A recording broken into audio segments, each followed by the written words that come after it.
Sabihin mo kay JD na flip top. Ito si Yawan ang Kapampangan Dungano Record. Si tumalo sa kanya sa Pampanga. Hinahakot na si Kapampangan. Hoy JD! Hoy JD! Malakas ang tama mo pero mas malakas yung tama ko.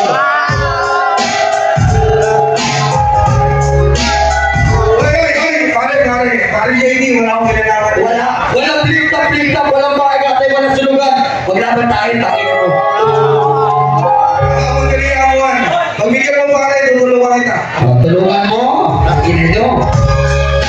Ang poster ng bonggang-bongga, kitang-kita nyo naman ako sa poster. Ayan na, kitang-kita nyo ako, guess ako dyan dito sa Shinma 3 Panibago Angeles, Pampanga. Yeah! Siyempre nandito na nga tayo sa Shinma 3 at nagkakaroon na nga ng freestyle laban-laban na nga dyan. Kitang-kita nyo naman ang host dyan ay walang iba kundi si C9 ng kapwa flip top natin at siyempre si Yangwa na malupit na hinamon si JD kanina doon sa unang video na talaga namang magkakasubukan na ang lahatan ng mga batikan. At syempre meron din mga performance. Nakita naman si DJ McRae, nandyan na yan, dating kuya.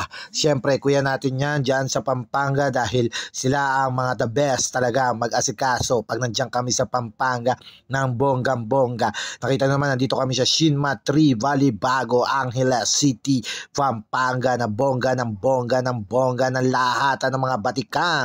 At syempre hindi rin mawawala ang performance ng ating kuya Crazy G na talaga naman malupit at syempre kilalang kilala na sa Pampanga dito sa Shinma 3 at hindi lang dito sa Shinma 3 kundi sa iba't ibang bansa na talaga namang sumusuporta lagi sa mga event. At syempre nagkaroon na nga ng championship laban kay Chloe at syempre ang nanalo dyan ay walang iba kundi si Chloe. Ang tindi ng labanan dyan na talaga ng bonggang-bonggahan at talaga naman nakakatawa, talagang deserve ni Chloe mag-champion dyan sa labanan na yan.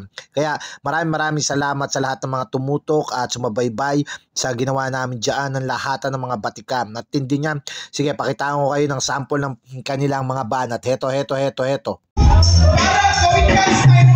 Sa'yo po, gagawin kita champion.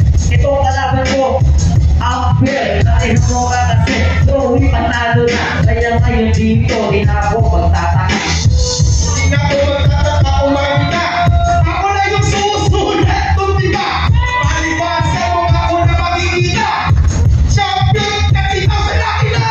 Champion, parang di mo takot. Yung champion ka kasi ako lang kaharap. Sinalo natin yung pagkagaling. Sinutom yung ka, ito pa kami.